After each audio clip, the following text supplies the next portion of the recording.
আসসালামু আলাইকুম। এটিএন বাংলার সংবাদে সবাইকে স্বাগত জানাচ্ছি তনুজা দাস।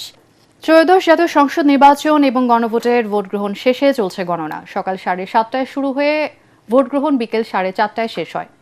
সারা দেশে ভোটাররা উৎসবমুখর পরিবেশে তাদের ভোটাধিকার প্রয়োগ করেন। ভোট পড়েছে 60% বেশি। নির্বাচিত সরকার প্রতিষ্ঠার লক্ষ্যে দেশের 299টি সংসদীয় আসনে একযোগে ভোট দেন দেশবাসী। একই সঙ্গে ভোটাররা গণভোটের মাধ্যমে সংবিধানের কিছু গুরুত্বপূর্ণ পরিবর্তনের পক্ষে বা বিপক্ষে হ্যাঁ এবং না ভোট দিয়েছেন।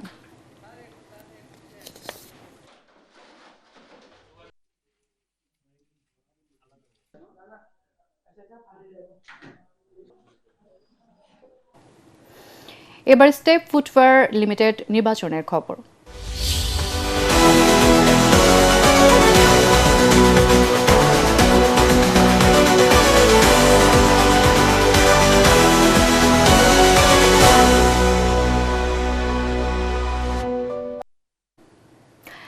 দর্শক, আজকের রাজনৈতিক ইতিহাসে আজকের দিনটি কিন্তু জাতীয় নির্বাচনের এই দিনটি খুবই গুরুত্বপূর্ণ, কারণ কোটি ভোটারদের রায় নির্ধারণ করবে আগামী দিনের বাংলাদেশ।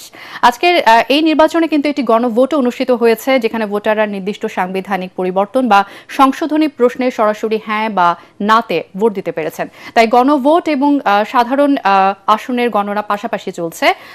এই মুহূর্তে দর্শক, নির্বাচন কমিশনের ফলাফল ঘোষণা কেন্দ্রের এটিএন বাংলার বুথে আছেন আমাদের সহকর্মী একরামুল হক সাইম। কথা বলছি তার সাথে। সাইম, ভোট গণনা নিয়ে আপনার কাছে সবশেষ কি তথ্য আছে?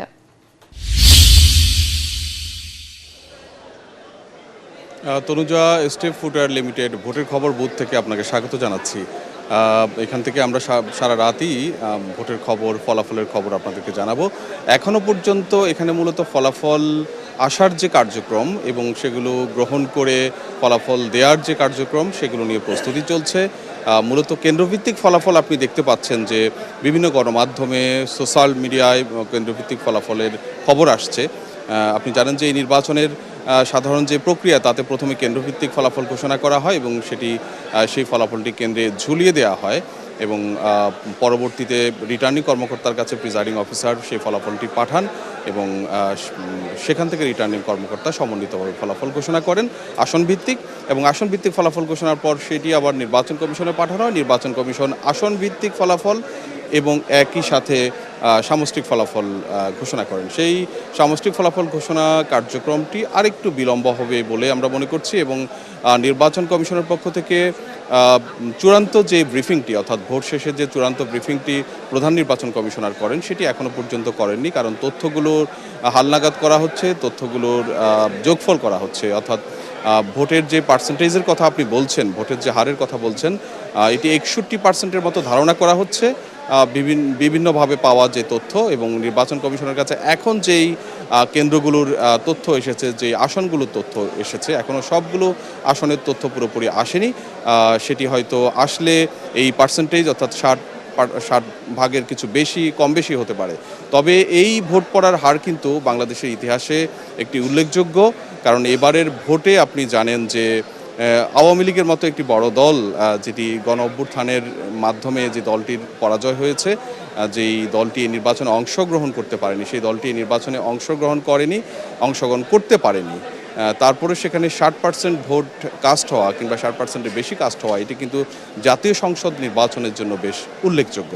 আমরা যদি এর আগের নির্বাচনগুলোর তথ্য আপনার কাছে তুলে ধরি, সবচেয়ে বেশি ভোট দেশে জাতীয় সংসদ নির্বাচনে পড়েছিল 2008 সালের যে নবম জাতীয় সংসদ নির্বাচনে। সেখানে 87% ভোট কাস্ট হয়েছিল। এটি বাংলাদেশের ইতিহাসে সর্বোচ্চ ভোট কাস্টিংয়ের হার। এবং এর পরে আমি যদি সর্বনিম্নের কথা বলি, 1996 সালের 15 ফেব্রুয়ারি যে বিতর্কিত নির্বাচন হয়েছিল, সেখানে 21% ভোট কাস্ট হয়েছিল। সেটি সবচেয়ে কম ভোট কাস্টিংয়ের হার।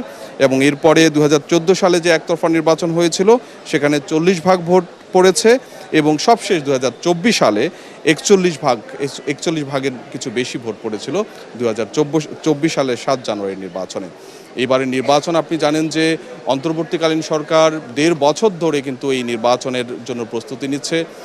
যদিও শুধুমাত্র নির্বাচন নয়, নির্বাচনের সাথে বিচার এবং সংস্কারের কার্যক্রমগুলো ছিল, এবং একই সাথে যে গণভোট আয়োজন করা হচ্ছে সেই গণভোটের যে প্রস্তাব, অর্থাৎ জুলাই সনদের যে প্রস্তাবনা, সেই প্রস্তাবনা এরই মধ্যে চূড়ান্ত করে সেটিও গণভোটে দেয়া হয়েছে। এবং এবারের এই সংসদ নির্বাচনের উল্লেখযোগ্য দিক হচ্ছে যে একই সাথে গণভোট অনুষ্ঠিত হয়, এবং একই সাথে গণভোট অনুষ্ঠিত হওয়ায় ভোটের ধীরগতি হবে বলে ধারণা করা হয়েছিল, কিন্তু আমরা দেখেছি যে ভোটাররা বেশ স্বাচ্ছন্দ্যে মোটামুটি কম সময়ের মধ্যেই ভোট দিয়েছেন।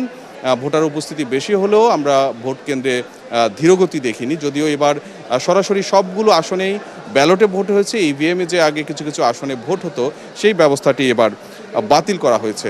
আমি যেমনটি বলছিলাম যে বাংলাদেশের নির্বাচন বলতে একসময় বিএনপি এবং আওয়ামী লীগের প্রতিদ্বন্দ্বিতাকেই ধরে নেওয়া হতো, কিন্তু এবারের নির্বাচনে কিন্তু মূল প্রতিদ্বন্দ্বিতা হচ্ছে বিএনপি এবং জামাত নেতৃত্বাধীন জোটের সাথে।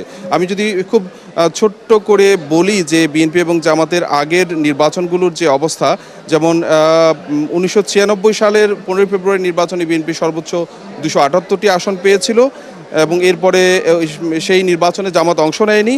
এবং অষ্টম জাতীয় সংসদ নির্বাচন,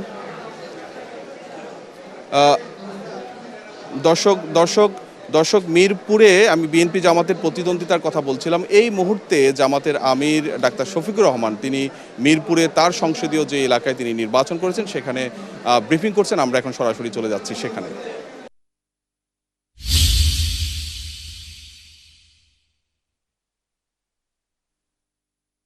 যে সমস্ত খবর এসেছে বেশিরভাগ জায়গায় লক্ষ্য করা যাচ্ছে যে আলহামদুলিল্লাহ আমাদের 11 দলীয় নির্বাচনী ঐক্যের যারা ক্যান্ডিডেট ছিলেন তারা এগিয়ে আছেন।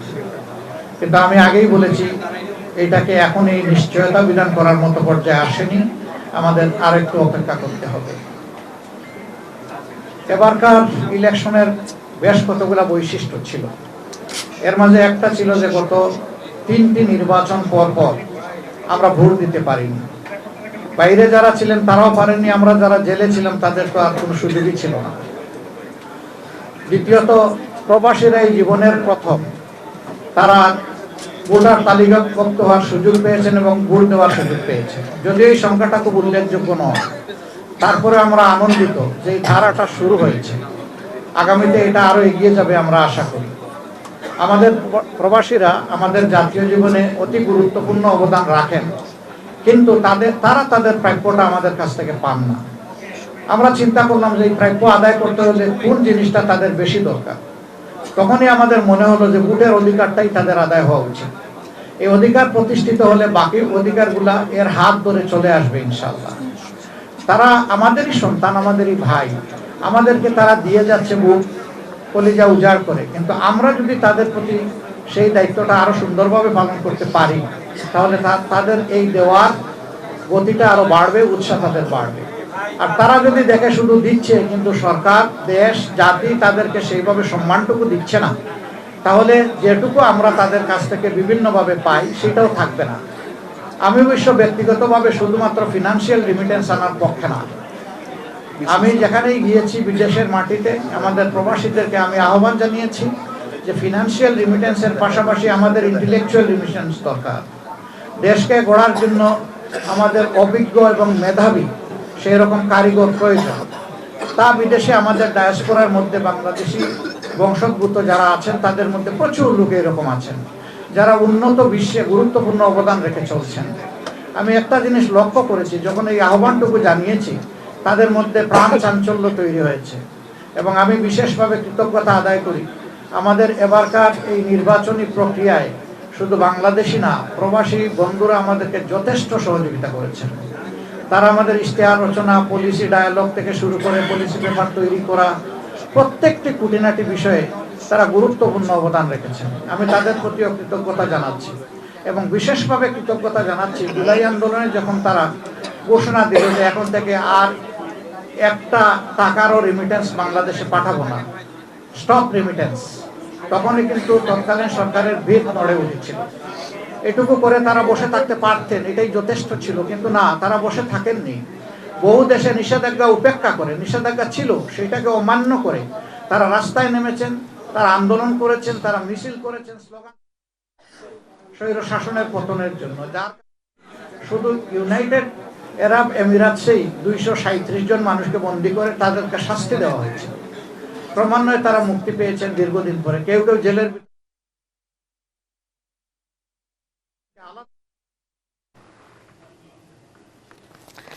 দর্শক, মিরপুরে জামাতের আমিরের সরাসরি ব্রিফিং আমরা দেখছিলাম। দর্শক, আমাদের সহকর্মীরা কিন্তু বিভিন্ন দেশের বিভিন্ন কেন্দ্রে অবস্থান করছেন নির্বাচনের ফলাফল সংগ্রহ করার জন্য, এবং ফলাফল সংক্রান্ত বিভিন্ন তথ্য আমাদের হাতে আসা মাত্র আমরা আপনাদের তা জানিয়ে দেব। এই মুহূর্তে সেগুনবাগিচায় ঢাকা রিটার্নিং কর্মকর্তার কার্যালয়ে আছেন আমাদের সহকর্মী হুমায়ুন চিশতি। কথা বলছি তার সাথে। চিশতি, ভোট গণনা নিয়ে আপনার কাছে সবশেষ কি তথ্য আছে?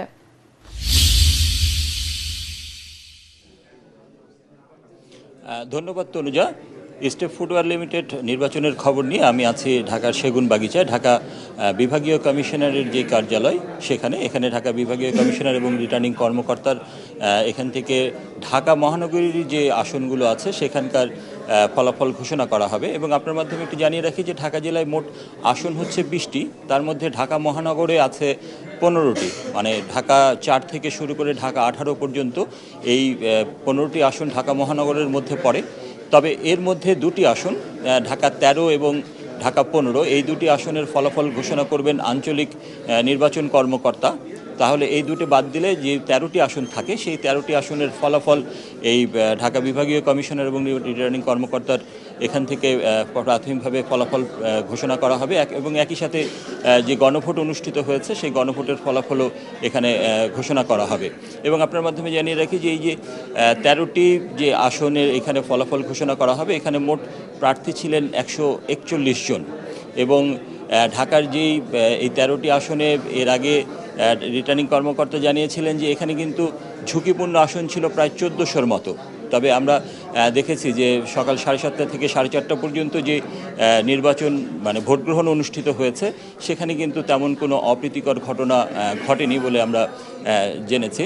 এবং আমরা কথা বলেছি ঢাকা বিভাগীয় কমিশনার কার্যালয়ের সাথে, তারা আমাদেরকে জানিয়েছেন যে এই যে 13টি আসনের যে ফলাফল সেই ফলাফলের গুচ্ছ মানে যে ফলাফল যখন আসবে সেইটা যোগ করে মনে করেন যে 10টা কেন্দ্র বা 20টা কেন্দ্রের ফলাফল যদি আসে সেই ফলাফলগুলো এখানে জানিয়ে দেওয়া হবে। এবং এখানে প্রত্যেকটি বিভিন্ন গণমাধ্যমের কর্মীরা সেই ফলাফলের জন্য বসে আছেন, এবং যখন এই ফলাফল আসবে তখনই আপনার মাধ্যমে আমরা দর্শকদের জানিয়ে দিতে পারবো যে কোন আসনে কোন প্রার্থী কত ফলাফল পেলেন, এবং সবশেষে আমরা জানিয়ে দিতে পারবো যে কোন আসনে কারা বিজয়ী হলেন। তো অনুযায়ী এখানে সর্বশেষ এই খবর ছিল আমার কাছে।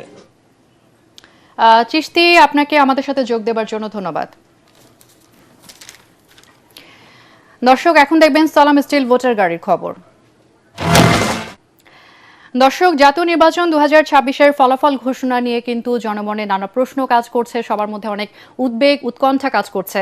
ফলাফল কখন ঘোষণা করা হতে পারে, কোন আসনে কে এগিয়ে আছে, কিংবা সরকার গঠনের জন্য কোন দল পেতে যাচ্ছে সংখ্যাগরিষ্ঠতা, এই সকল প্রশ্নের উত্তর জানতে আমরা চলে যাব আমাদের সহকর্মীদের কাছে। আমাদের এই মুহূর্তে সিলেটে আছেন আমাদের সহকর্মী মাহবুব কবির চপল, রাজশাহীতে আছেন ইমদাদুল্লাহ বাবু, কুমিল্লায় আছেন মুশফিকুর রহমান এবং চট্টগ্রামে আছেন ইরফানুল হক। আমরা প্রথমে চলে যাব সিলেটে মাহবুব কবির চপলের কাছে।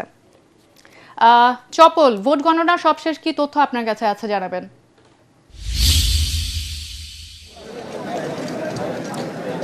তনুজা, কেন্দ্রভিত্তিক ভোট গণনা প্রায় শেষ দিকে। আমরা এর মধ্যে বিভিন্ন কেন্দ্রের ফলাফল জেনেছি এবং জানতে পারছি। আপনি নিশ্চয় দেখতে পাচ্ছেন যে আমার চারপাশে অনেক মানুষ আছে, বিভিন্ন বয়সে মানুষ আছেন। তারা আসলে এই ভোট গণনা ফলাফলকে কেন্দ্র করে বের হয়েছেন, অর্থাৎ যে কেন্দ্রে যে দলের প্রার্থী বিজয়ী হচ্ছেন কেন্দ্রভিত্তিক ফলাফলে, সেখানে তারা আনন্দ করছেন। দীর্ঘ অপেক্ষার পর যাদের যে কাঙ্ক্ষিত ফল এসেছে সেই কাঙ্ক্ষিত ফল নিয়ে তারা আনন্দ করছেন। একটু আপডেট আপনাকে জানাই, সিলেট 1 আসনের 215টি আসন রয়েছে। আমি অন্তত এয়ারপোর্ট থানা থানা অধীনে প্রায় 24টি কেন্দ্রে ফলাফল দেখেছি, শীট দেখেছি। সেখানে আমি দেখেছি যে বিএনপির যিনি প্রার্থী আছেন খন্দকার আব্দুল মুক্তাদির, তিনি বেশিরভাগ কেন্দ্রে আসলে এগিয়ে আছেন এবং তার নিকটতম প্রতিদ্বন্দ্বী আছেন হাতপাখার দাঁড়িপাল্লা হাবিবুর রহমান হাবিব। আসলে অন্য যে কেন্দ্রগুলো থেকে আমরা অসমর্থিত যে সূত্রে খবর পাচ্ছি, এখন পর্যন্ত রিটার্নিং কর্মকর্তা ঘোষণা করেনি, তবে উপজেলাতে যে ফলাফলগুলো পাঠিয়ে দেওয়া হয়েছে, বিভিন্ন গ্রুপে যে ফলাফলগুলো পাঠিয়ে দেওয়া হয়েছে, আমাদের ব্যক্তিগত সোর্স থেকে যতটুকু জানতে পেরেছি যে সিলেট 1 আসনের সদর এবং বিভিন্ন জায়গাতে বিভিন্ন কেন্দ্রে এখন পর্যন্ত বিএনপি সমর্থিত যিনি প্রার্থী তিনি বেশ বড় ব্যবধানে এগিয়ে আছেন। যদিও শেষ পর্যন্ত 215টি কেন্দ্রের ফলাফল আসার পরে উপজেলা থেকে এটি আসলে রিটার্নিং কর্মকর্তার অফিসে পাঠানো হবে, তখন চূড়ান্ত বা সরকারিভাবে ফলাফলটা ঘোষণা করা হবে। আর সাধারণ মানুষ যেটা বলছেন যে দীর্ঘ অপেক্ষার পরে তারা আসলে আজকের দিনের জন্য অপেক্ষা করেছেন। আমরা দু একজন ভোটারের সাথে একটু কথা বলতে চাই। এই যে আপনারা অপেক্ষা করছেন, রাস্তায় নেমেছেন, ফলাফল হচ্ছে, এখন আপনি আসলে কি মনে হচ্ছে ভোট নিয়ে? না, ইনশাল্লাহ আমরা জয়ী হইমু, আমরা নিশ্চিত। আর ভোটও খুব সুন্দরভাবে হয়েছে, সিলেট 6 নম্বর ওয়ার্ডও কোনো ধরনের কোনো সমস্যা হয়েছে না, শান্তিপূর্ণভাবে নির্বাচন হয়েছে। আপনারা দেখতে পাচ্ছেন রাস্তাঘাটে মানুষ আসলে বের হয়ে এসেছে এবং আইনশৃঙ্খলা বাহিনীর পক্ষ থেকে যে বিষয়টি নিশ্চিত করা হচ্ছে যে এই উচ্ছ্বাসকে কেন্দ্র করে যাতে মানুষের মধ্যে কোনো ধরনের বিশৃঙ্খলা না হয়, দলীয় নেতাকর্মীদের মধ্যে যাতে কোনো ধরনের সমস্যা না হয়, সেটি নিশ্চিত করবার জন্য আইনশৃঙ্খলা বাহিনীর যারা সদস্য আছেন তারাও কাজ করছেন। তনুজা, একটি বিষয় যদি বলি, সেটি হচ্ছে যে এক ধরনের মিথ আছে, সেটি হচ্ছে যে সিলেট 1 আসনে যে দলের প্রার্থী এমপি হন তারা সরকার গঠন করে। এবার আসলে ঠিক তেমনটা হবে কিনা সেটাই দেখার অপেক্ষা। হয়তো আমরা আর 1-2-3 ঘন্টা পরে জানতে পারবো সিলেট 1 বা অন্যান্য যে আসনগুলোতে আসলে কারা এমপি হচ্ছে। আমরা এখন চলে যাচ্ছি আমাদের সহকর্মী রাজশাহীতে আছেন ইমদাদুল্লাহ বাবু, তার কাছে। বাবু, নিশ্চয়ই শুনতে পাচ্ছেন আমাকে?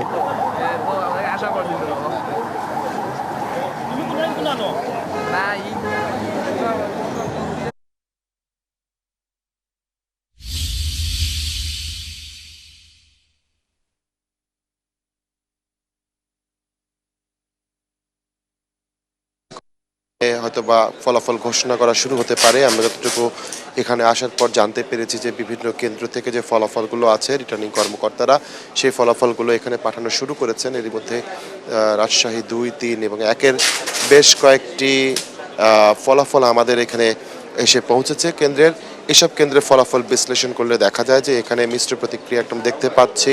সেটি হচ্ছে যে এখানে বিএনপির প্রার্থী কিছু কিছু ক্ষেত্রে এগিয়ে আছেন, আবার কিছু কিছু কেন্দ্রে এগিয়ে আছেন জামায়াত সমর্থিত প্রার্থীরা। তো এরকমই একটি ফলাফল, এখন পর্যন্ত একটি মিশ্র ফলাফল আসলে আমরা এখানে দেখতে পাচ্ছি। তবে কে এখানে এগিয়ে আছেন, কে এখানে পিছিয়ে আছেন, এমন কোনো বিষয় কিন্তু এখানে লক্ষণীয় হচ্ছে না। এই কারণে যে এখন পর্যন্ত সামগ্রিক যে ফলাফল সেটি এসে পৌঁছেনি। কেন্দ্রভিত্তিক কিংবা আসন ভিত্তিক ফলাফলগুলো যখন পাওয়া যাবে তখন আসলে বলা যাবে যে রাজশাহী যে আসনগুলো রয়েছে সেখানে কারা জয় লাভ করছে। এখানে এখন পর্যন্ত শুধুমাত্র কেন্দ্রভিত্তিক রেজাল্টটি আসছে, আসন ভিত্তিক রেজাল্টগুলো আসার পরেই আসলে বলা সম্ভব হবে যে রেজাল্টে কারা এগিয়ে কারা পিছিয়ে। এখন পর্যন্ত আমরা দেখছি যে এখানে যে প্রস্তুতিগুলো রয়েছে, যে কেন্দ্র ফলাফলগুলো যে আসার কথা সেগুলো কিন্তু সংগ্রহ করছেন জেলার রিটার্নিং কর্মকর্তার কার্যালয়ের যারা সংশ্লিষ্ট কর্মকর্তারা রয়েছেন, তারা এখানে কাজ করছেন। প্রতিনিয়ত নতুন নতুন তথ্য এখানে আসছে। তো গণভোটের একটি বিষয় রয়েছে, আপনি জানেন যে এবারে নির্বাচনে সেই গণভোটের রেজাল্ট কিন্তু আসা শুরু করেছে। তো সবগুলো রেজাল্ট একসাথে প্রকাশ করতে বেশ কিছুটা সময় লাগতে পারে, এমনটি এখানে ধারণা দেওয়া হচ্ছে এখান থেকে আমাদেরকে। যে কারণ এবং এর কারণটি হচ্ছে যে গণভোটের যে ব্যালট রয়েছে এবং জাতীয় নির্বাচনের যে ব্যালট রয়েছে সেই দুটি ব্যালট কিন্তু প্রাথমিক পর্যায়ে আলাদা করতে হয়েছে এবং সেখান থেকে দুটি ব্যালট আলাদা করার পরে ভোট গণনা করা শুরু হয়েছে। এ কারণেই আসলে এবারের নির্বাচনে ফলাফলটা কিছুটা দেরি হতে পারে বলে আমাদেরকে ধারণা দেওয়া হচ্ছে। যদিও কেন্দ্রভিত্তিক যে ফলাফলগুলো আছে সেগুলো আসতে শুরু করেছে, তো সেই কেন্দ্রভিত্তিক যে রেজাল্টগুলো আছে সেগুলোর উপরে ভিত্তি করে আসলে বলা যায় না যে এই রাজশাহীতে যে আসনগুলো রয়েছে সেখানে কোন দলের প্রার্থী এগিয়ে রয়েছেন, কোন দলের প্রার্থী পিছিয়ে রয়েছেন। তো আমরা আছি এই কার্যালয়ে, জেলা রিটার্নিং কর্মকর্তার কার্যালয়ে। এই কার্যালয়ে জেলা প্রশাসক রিটার্নিং অফিসার জনাব আফিয়া আক্তার যিনি রয়েছেন তিনি এখানে আনুষ্ঠানিকভাবে ব্রিফ করবেন কিছুক্ষণ পর। হয়তোবা আমরা এখানে প্রস্তুতি নিয়ে রেখেছি, তার ব্রিফটি শুরু হলে আমরা আপনাদের দেখানোর চেষ্টা করব। একই সাথে তিনি হয়তোবা আমাদেরকে জানাবেন যে কোন আসনে কতজন বিএনপি অথবা আওয়ামী লীগের কোন প্রার্থীকে বেসরকারিভাবে নির্বাচিত হয়েছেন, এসব বিষয়ে বিস্তারিত আপনাদেরকে আমরা সেটি জানানোর চেষ্টা করব। আমাদের সহকর্মী আছেন কুমিল্লায়, মুশফিকুর রহমান। আমরা একটু তার কাছে জানতে চাই যে সেখানকার নির্বাচনী ফলাফলের খবরাখবর কি। মুশফিক।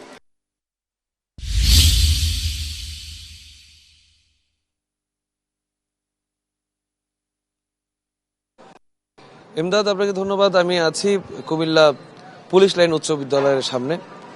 এখানে আসলে ভোটের ফলাফল বিভিন্ন কেন্দ্র থেকে কুমিল্লায় ঘোষণা করা হচ্ছে এবং এই পুলিশ লাইনের যে কেন্দ্রটি একটু দেখাতে চাই, এটার ভেতরে দুইটি কেন্দ্র, একটি নারীদের একটি পুরুষদের। এই কেন্দ্রের ফলাফল কিন্তু এখনো পর্যন্ত অফিসিয়ালি ঘোষণা করা হয়নি। তারপরেও উৎসুক জনতা যারা আছেন, বিভিন্ন দলের যারা সমর্থক আছেন, কর্মী আছেন, তারা কিন্তু আসলে এখানে অবস্থান নিয়েছিলেন একদম গেটের সামনে দাঁড়িয়ে। অনেককে আমরা স্লোগান দিতেও দেখেছি কিছুক্ষণ আগেও। আমি একটু দেখাতে চাই, তারা খুব বেশি দূরে যায়নি, এখানেই রয়েছে। তাদেরকে কিন্তু এই মাত্র কিন্তু আসলে সেনাবাহিনীর সদস্য যারা আছেন তারা কিন্তু এসে তাদেরকে গেটের সামনে থেকে সরিয়ে দেন এবং তাদেরকে কিন্তু বারবার মনে করিয়ে দেওয়া হচ্ছে যে ভোট কেন্দ্রের সামনে যাতে কোনোভাবে ভিড় তারা না করেন এবং সেনাবাহিনীর যে পেট্রোলিং বা টহল যে অভিযান এবং সুষ্ঠু ভোটের যে ফলাফল, সেই ফলাফল একদম ঘোষণা করা পর্যন্ত তাদের যে তৎপরতা এখনো পর্যন্ত যেটা রয়েছে, সেটা অনেকেই এটার প্রশংসা করছেন। ভোট কেন্দ্রকে ঘুরে আমরা একটু আগে দেখেছি এই জায়গাটাতে আতশবাজিও কিন্তু পোড়ানো হয়েছে। তো সেই খবর পাওয়ার সাথে সাথে কিন্তু সেনাবাহিনীর সদস্যরা এখানে চলে আসেন। তারপরেও কিন্তু মানুষ ভোটের যে ফলাফল সেটা জানার জন্য অধীর আগ্রহে অপেক্ষা করছে। আমরা যে একটা খবর পেয়েছি যে কুমিল্লার 14 গ্রামে কিন্তু 3টি কেন্দ্রের যে ফলাফল সেটা কিন্তু বাজেয়াপ্ত করা হয়েছে। অভিযোগ রয়েছে সেই কেন্দ্রের ব্যাপারে যে সেখানে ভোট কারচুপির অভিযোগ রয়েছে। সেই অভিযোগ এর কারণে কিন্তু এটা করা হয়েছে, ভোট কিন্তু ভোটের যে ফলাফল সেটা বাতিল করা হয়েছে। এছাড়া কুমিল্লা জেলা প্রশাসকের কার্যালয় থেকে কিন্তু আসলে ভোটের যে ফলাফল সেটা যেই কেন্দ্র থেকেই আসছে তখন কিন্তু ঘোষণা করা হচ্ছে। এখনো পর্যন্ত বেশিরভাগ কেন্দ্রের ভোট গণনার যে কার্যক্রম সেটা কিন্তু শেষ পর্যায়ে আছে এবং অনেক কেন্দ্রে হয়েও গেছেন ভোট গণনা। এবং আপনি জানেন যে কুমিল্লা 11টি আসন রয়েছে এবং দুর্গম অনেক এলাকা রয়েছে যেগুলো শহর থেকে বেশ অনেক দূরে। সেখান থেকে আসলে ভোটের যে ফলাফল সেটা এখানে আসা বা ডিসি অফিসে আসা সেটা কিন্তু সময় সাপেক্ষ ব্যাপার। তো কুমিল্লার ভোটের সব খবর পেতে আরো বেশ গভীর রাত পর্যন্ত অপেক্ষা করতে হবে এমনটাই ধারণা করা হচ্ছে। পরবর্তীতে কোনো আপডেট যদি থাকে এই ব্যাপারে আমি নিশ্চয়ই জানিয়ে দেবো। এই পর্যায়ে আমি যেতে চাচ্ছি চট্টগ্রামে আমাদের সহকর্মী এহসানুল হকের কাছে। এহসান, আপনি জানাবেন যে চট্টগ্রামের ভোটের ফলাফল আসলে ঘোষণা করা হচ্ছে কিনা, কি বলছেন সাধারণ মানুষ?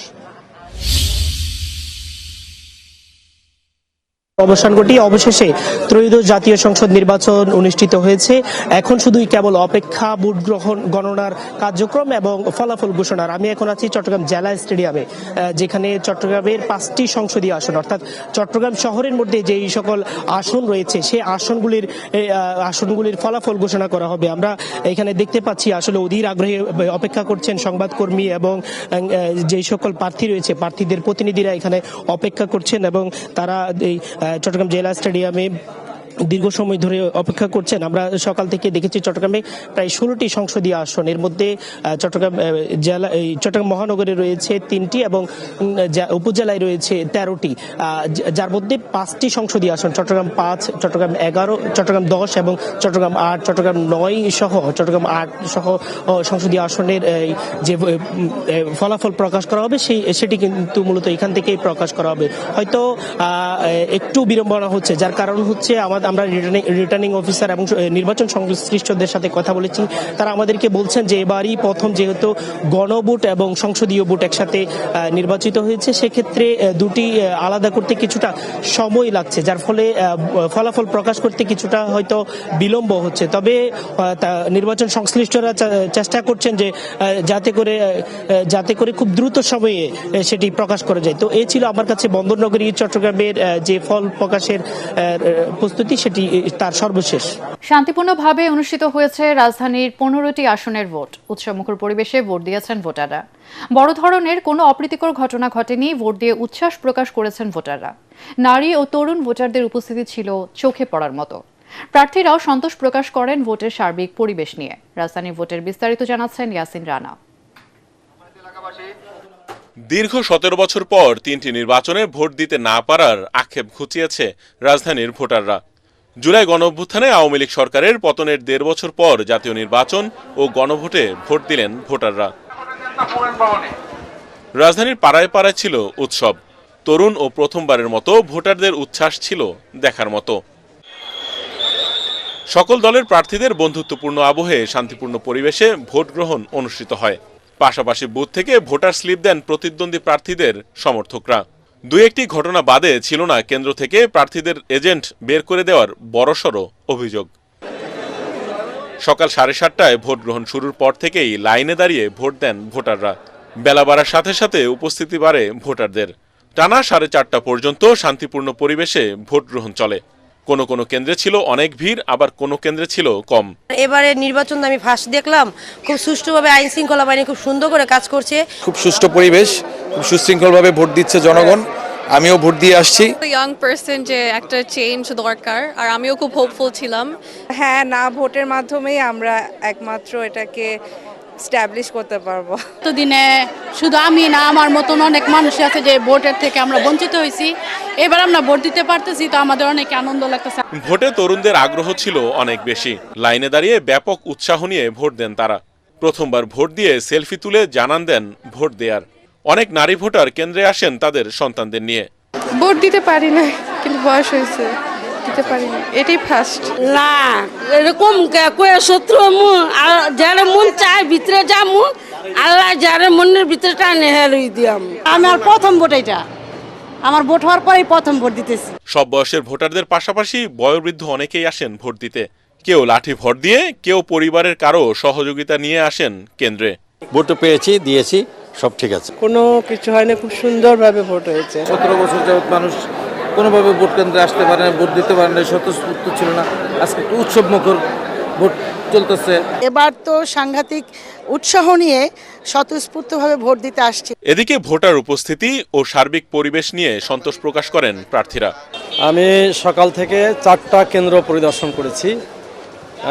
এখানে মৌলিক ত্রুটি পাই নাই। আমরা চাইবো যে সুষ্ঠুভাবে নির্বাচন হবে, এবং এই যে বিভিন্ন অজুহাতে আমাদের প্রতিনিধিদের ঢুকতে দেওয়া হচ্ছে না, বের করে দেওয়া হচ্ছে, এটা কোনোভাবেই গ্রহণযোগ্য না। আলাদা 2টা বই এনে এখানে মানে সিল মারা হচ্ছে, মানে একজনকে দিয়ে নির্বাচন দিতে, কিন্তু এটা তো কোনো সিস্টেমের মধ্যেই পড়ে। আলহামদুলিল্লাহ পরিবেশ এখন পর্যন্ত ভালো। তেমন কোনো অপ্রীতিকর ঘটনা দেখেননি? আমার নজর এখন আসে নাই। ইলেকশন ইঞ্জিনিয়ারিং সম্ভাবনা আছে বলেই আমাদেরকে সবাইকে সজাগ থাকতে হবে। আমরা যারা আছি, আমাদের নেতাকর্মী সহ সাধারণ মানুষ যে একটা সুষ্ঠু নির্বাচন, কাজে মানুষের যে কাঙ্ক্ষিত যে জায়গাটা, সবাই মিলে আমরা সেই কাঙ্ক্ষিত জায়গায় যাবো, একটা সুষ্ঠু নির্বাচন হবে। জুলাই গণঅভ্যুত্থানের মাধ্যমে পাওয়া এই ভোটাধিকার আগামী সুষ্ঠু রাজনীতিতে ভূমিকা রাখবে, এবং যে দলই ক্ষমতায় আসবে তারা জনগণের মতামতের গুরুত্ব দিয়ে দেশের উন্নয়নে কাজ করবে, এমনটাই প্রত্যাশা ভোটারদের। ইয়াসিন রানা, এটিএন বাংলা, ঢাকা। নির্বাচনে জয়ের ব্যাপারে সুদৃঢ় আশাবাদ ব্যক্ত করেছেন বিএনপির চেয়ারম্যান তারেক রহমান। নির্বাচনে বিজয়ী হলে যুগপৎ আন্দোলনে থাকা দলগুলোকে নিয়ে দেশ পরিচালনা করবে বিএনপি। তিনি অভিযোগ করেন, একটি রাজনৈতিক দল এবং তাদের সদস্যরা দেশের বিভিন্ন অনাকাঙ্ক্ষিত ঘটনা ঘটাচ্ছে। ঢাকা 17 আসনের বিভিন্ন ভোট কেন্দ্র পরিদর্শনের পরে দলের গুলশান কার্যালয়ের সামনে ভোটের পরিস্থিতি নিয়ে তিনি এসব কথা বলেন। এ সময় শৃঙ্খলা বাহিনীকে কঠোর অবস্থানে থাকার আহ্বান জানান তিনি, যাতে জনগণ শান্তিপূর্ণভাবে তাদের ভোট দিতে পারেন। তিনি বলেন, ভোট গণনায় দেরি হওয়ার কোনো কারণ নেই। নির্বাচন নিরপেক্ষ হলে বিএনপি মেনে নেবে। এর আগে Gulshan model high school and college কেন্দ্রে পরিবারের সদস্যদের নিয়ে ভোট দেন তারেক রহমান। জয়ের ব্যাপারে আমরা আলহামদুলিল্লাহ আমরা কনফিডেন্ট, আমরা আশাবাদী জয়ের ব্যাপারে। আমরা অন্তত এতটুকু অবশ্যই আসন প্রত্যাশা করছি যেখানে আমরা খুব সুন্দরভাবে দেশ পরিচালনা করতে সক্ষম হব। বিভিন্ন জায়গায় এখনো কিছু অপ্রত্যাশিত ঘটনা ঘটছে, কোন একটি রাজনৈতিক দল এখনো কিছু অপ্রত্যাশিত ঘটনা তারা বারংবার ঘটিয়ে যাচ্ছে। কাজে আমরা চাই না যে এসব ঘটনা ঘটুক। নির্বাচনে যারা এইসব ঘটনা ঘটাচ্ছে তাদের প্রতি তো মানুষের বিরূপ ধারণা হবে বলে আমরা বিশ্বাস করি, কারণ ঘটনাগুলো তো ভালো না। তারা তো বিভিন্নভাবে বিভ্রান্ত করার বা অনৈতিক কাজ করার তারা চেষ্টা করছে, কাজে তাদের প্রতি নিশ্চয়ই মানুষের বিরূপ ধারণা হবে। সুষ্ঠু নির্বাচন হলে জামাত ইসলামের বিজয় সুনিশ্চিত বলে মন্তব্য করেছেন দলটির আমির ডাক্তার শফিকুর রহমান। রাজধানী মিরপুরের মণিপুর উচ্চ বিদ্যালয়ের বালক শাখা কেন্দ্রে ভোট দিয়ে তিনি এই আশাবাদ জানান। তিনি বলেন, এবারের ভোটের মাধ্যমে বাংলাদেশে একটা নতুন অধ্যায় শুরু হবে। শফিকুর রহমান আরও বলেন, এই ভোট শান্তিপূর্ণ, সুষ্ঠু, সংঘাত মুক্ত এবং সবার কাছে গ্রহণযোগ্য হোক। ভোট যখন সুষ্ঠু হবে, নিরপেক্ষ হবে, সেই রেজাল্ট আমরাও মানবো, অন্যদেরকে মানতে হবে। এটাই গণতন্ত্রের সৌন্দর্য। আমরা এটা চাই, আপনারা দোয়া করবেন। আজকের ভোটের আবারও সাফল্য কামনা করে সারা দেশবাসী প্রত্যেকটা ভোট শান্তিপূর্ণভাবে, নিরাপদে, নিঃসংকোচিতে যাতে সবাই দিতে পারে, নারী পুরুষ সবাই মিলে। এই জন্য আমি সকলের প্রতি আহ্বান জানাচ্ছি, সবাই আসুন, যার যার ঘর থেকে বেরিয়ে এসে নিজের অধিকার প্রয়োগ করুন। দেশের বিভিন্ন আসনে তাদের প্রার্থী এবং সমর্থকদের বাধা দেওয়ার অভিযোগ করেছেন এনসিপি আহ্বায়ক নাহিদ ইসলাম। দুপুরে রাজধানীর বাড্ডার সরকারি বালিকা উচ্চ বিদ্যালয় কেন্দ্র পরিদর্শন শেষে সাংবাদিকদের তিনি বলেন, প্রার্থী ও সমর্থকদের পাশাপাশি নির্বাচনী এজেন্টদেরও কেন্দ্রে যেতে বাধা দেওয়া হয়েছে। আপনারা নির্বিঘ্নে, নির্ভয়ে, উৎসবমুখর পরিবেশে আপনারা ভোট কেন্দ্রে আসুন। আপনারা দলে দলে সবাই ভোট কেন্দ্রে আসুন। আজকে ভোটের দিন, আজকে এই দেশে নিজেদের মালিকানা বুঝে নেবার দিন। ত্রয়োদশ জাতীয় সংসদ নির্বাচন এবং গণভোটের মধ্য দিয়ে প্রতিটি পদে নতুন বাংলাদেশ গড়ার সুযোগ সৃষ্টি হলো বলে মন্তব্য করেছেন প্রধান উপদেষ্টা ডক্টর মোহাম্মদ ইউনূস। রাজধানীর গুলশানে ভোট দেওয়া শেষে এক প্রতিক্রিয়ায় ডক্টর ইউনূস বলেন, আজকে মহা আনন্দের দিন, নতুন বাংলাদেশের জন্মদিন। অন্যদিকে প্রধান নির্বাচন কমিশনার এএমএম নাসির উদ্দিন বলেন, গণতন্ত্রের পথে যাত্রা শুরু করেছে দেশ, যা এই নির্বাচনের মধ্য দিয়ে গন্তব্যে পৌঁছাবে। আরও জানাচ্ছেন মনির হোসেন তপু।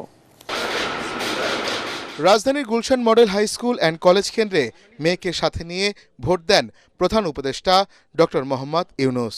যেসব দুঃস্বপ্নময় অতীত ছিল সেই অংশ আমরা সম্পূর্ণরূপে বর্জন করলাম। আজকে থেকে আমরা প্রতিটি পদে নতুন বাংলাদেশ সৃষ্টি করার সুযোগ পেলাম।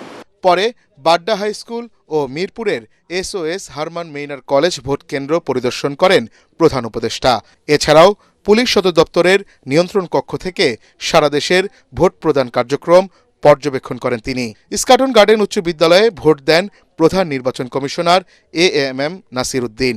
বলেন, সুষ্ঠু ও সুন্দর পরিবেশে সারা দেশে নির্বাচন অনুষ্ঠিত হচ্ছে। এই দেশে কোনো পাতানো নির্বাচন হবে না।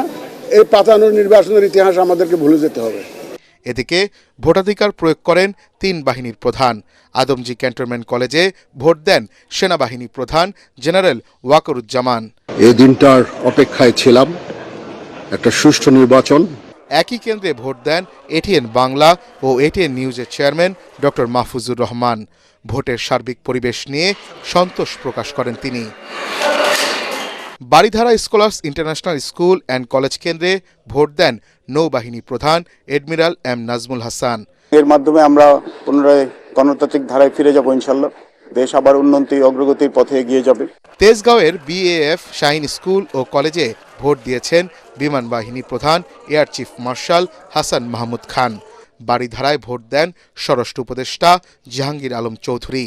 এই গুরুত্বপূর্ণ দিনটা আমরা যেন খুব উৎসব মুখরভাবে উদযাপন করতে পারি। এবারে একজনের ভোট আরেকজনের দেওয়ার সম্ভাবনা খুবই কম। জাতিকে অবাধ সুষ্ঠু নির্বাচন উপহার দেওয়ার প্রত্যাশা ব্যক্ত করেন তিনি। ত্রয়োদশ জাতীয় সংসদ নির্বাচনে যে দল ক্ষমতায় আসবে তারা যেন দেশের অর্থনৈতিক অগ্রগতির জন্য কাজ করেন, একই সাথে 24 পরবর্তী বাংলাদেশের যে কাঙ্ক্ষিত যে সংস্কার প্রত্যাশা করছেন সবাই সেই সংস্কার যেন বাস্তবায়ন করেন। মনির হোসেন তপু, এটিএন বাংলা, ঢাকা। ত্রয়োদশ জাতীয় সংসদ নির্বাচন এবং গণভোট অনুষ্ঠিত হয়েছে। দেশের বিভিন্ন কেন্দ্রে ভোট দিয়েছেন বিএনপি, জামাত ইসলামী, এনসিপি সহ বিভিন্ন রাজনৈতিক দলের হেভি ওয়েট প্রার্থীরা। সকালে ঠাকুরগাঁও সরকারি বালিকা উচ্চ বিদ্যালয় কেন্দ্রে ভোট দেন বিএনপির মহাসচিব মির্জা ফখরুল ইসলাম আলমগীর। 11 দলীয় নির্বাচনী ঐক্যের ঢাকা 13 আসনের রিকশা প্রতীকের প্রার্থী মোহাম্মদ মামুনুল হক ভোট দিয়েছেন মোহাম্মদপুর 7 মসজিদ রোডের সরকারি শারীরিক শিক্ষা কলেজ কেন্দ্রে। কুমিল্লার গোপালনগর হাই স্কুল কেন্দ্রে ভোট দিয়েছেন কুমিল্লা 4 আসনের প্রার্থী হাসনাত আব্দুল্লাহ।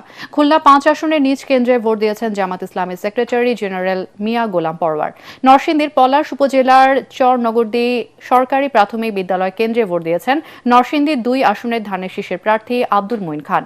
কক্সবাজারের পেকুয়া উপজেলায় সাধারণ ভোটারদের সঙ্গে লাইনে দাঁড়িয়ে ভোট দেন বিএনপির স্থায়ী কমিটির সদস্য সালাউদ্দিন আহমেদ। এছাড়াও দেশের বিভিন্ন আসনের কেন্দ্রগুলোতে ভোট দিয়েছেন বিভিন্ন দল ও প্রতীকের প্রার্থীরা। সঠিকভাবে নির্বাচনের দায়িত্ব পালন করায় অন্তর্বর্তী সরকার, প্রশাসন এবং নির্বাচন কমিশনকে ধন্যবাদ জানিয়েছে বিএনপি। দলের কেন্দ্রীয় নির্বাচন পরিচালনা কার্যালয়ে সংবাদ সম্মেলনে নির্বাচন পরিচালনা কমিটির মুখপাত্র মাহদি আমিন বলেন, একটি দল ভোট কেন্দ্রে যেতে জনগণকে নিরুৎসাহিত করতে নানা অপপ্রয়াস চালিয়েছে, তাই ভোটার উপস্থিতি কিছুটা কম হয়েছে। বিএনপি নিরঙ্কুশ বিজয় অনিবার্য জেনে প্রতিপক্ষ রাজনৈতিক দল আচরণবিধি লঙ্ঘনে নানা ঘটনা ঘটিয়েছে দাবি করে বিএনপি চেয়ারম্যানের উপদেষ্টা বলেন, জনগণ তাদের রুখে দিয়েছে। যে কোনো ষড়যন্ত্র রুখে দিতে ভোট গণনা শেষ না হওয়া পর্যন্ত কেন্দ্র পাহারা দেওয়ার আহ্বান জানান তিনি। নির্বাচনকে বিতর্কিত করবার জন্য গতকাল রাত থেকেই বিভিন্ন জায়গায় যে সহিংসতা, কারচুপি ও কালো টাকার মহোৎসব হয়েছে, তার প্রেক্ষিতে যারা নিরাপত্তার দায়িত্বে ছিলেন তারা অত্যন্ত গুরুত্বপূর্ণ ভূমিকা পালন করেছেন।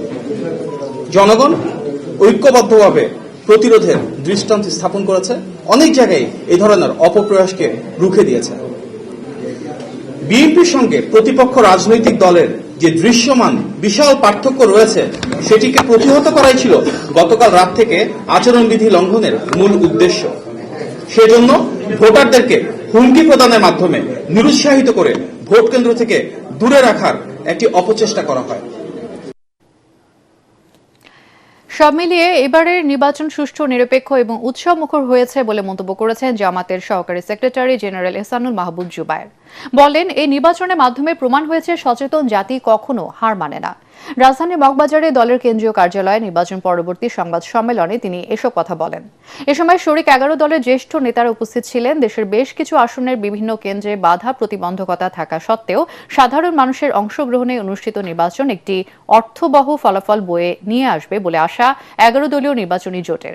বিগত 3টি নির্বাচন জনগণকে হতাশ করেছিল, তবে এই নির্বাচনে আস্থার জায়গা তৈরি হওয়ার পর্যায়ে গেছে জানিয়ে জুবায়ের বলেন, সব মিলিয়ে নির্বাচনটি জনগণ উপভোগ করেছে। একটি সচেতন জনগোষ্ঠী সব ধরনের সন্ত্রাসকে রুখে দিতে পারে, সব চক্রান্তকে রুখে দিতে পারে। বাংলাদেশের মানুষ আবার সেটা প্রমাণ করেছে। সব কিছুকে ব্যর্থ প্রমাণ করে দিয়ে সাধারণ মানুষের নির্বাচনে অংশগ্রহণ এবং নির্বাচনকে অর্থবহ করার জন্য দেশবাসীর পক্ষ থেকে একটি চমৎকার বলা যায় যে অংশগ্রহণের মাধ্যমে তারা সেটাকে বাস্তবে তারা দেখিয়ে দিয়েছে। এখন নির্বাচনের গণনা এবং ফলাফল যাতে সুন্দর শান্তিপূর্ণভাবে হয়, আমরা সেটা পর্যবেক্ষণ করছি। বাংলাদেশের জাতীয় নির্বাচনের বিষয়টি বেশ ইতিবাচকভাবে বিশ্ব গণমাধ্যমে উঠে এসেছে। ব্রিটিশ বার্তা সংস্থা রয়টার্সের এক প্রতিবেদনে জানিয়েছে, 30 বছরের কম বয়সীদের নেতৃত্বে সংগঠিত গণঅভ্যুত্থানের পর বিশ্বের প্রথম নির্বাচন বাংলাদেশে অনুষ্ঠিত হচ্ছে। একই ধরনের আন্দোলনের মুখে সরকার পতনের পর আগামী মাসে নেপালেও নির্বাচন অনুষ্ঠিত হওয়ার কথা রয়েছে। বার্তা সংস্থা এএফপি প্রতিবেদনে বলা হয়, বাংলাদেশের নির্বাচন কমিশন 15 বছরের স্বৈরশাসনের অবসানের পর অনুষ্ঠিত প্রথম নির্বাচনে তারা ব্যাপক ভোটারের অংশগ্রহণ আশা করছে। যুক্তরাষ্ট্রের প্রভাবশালী সংবাদ মাধ্যম দ্য নিউ ইয়র্ক টাইমসের প্রতিবেদনে বলা হয়, তরুণ ভোটারদের অনেকেই 2024 সালে সরকার পতনের আন্দোলনে অংশ নিয়েছিলেন। তাদের আশা, নির্বাচন দেশের জন্য নতুন দিক নির্দেশনা বয়ে আনবে।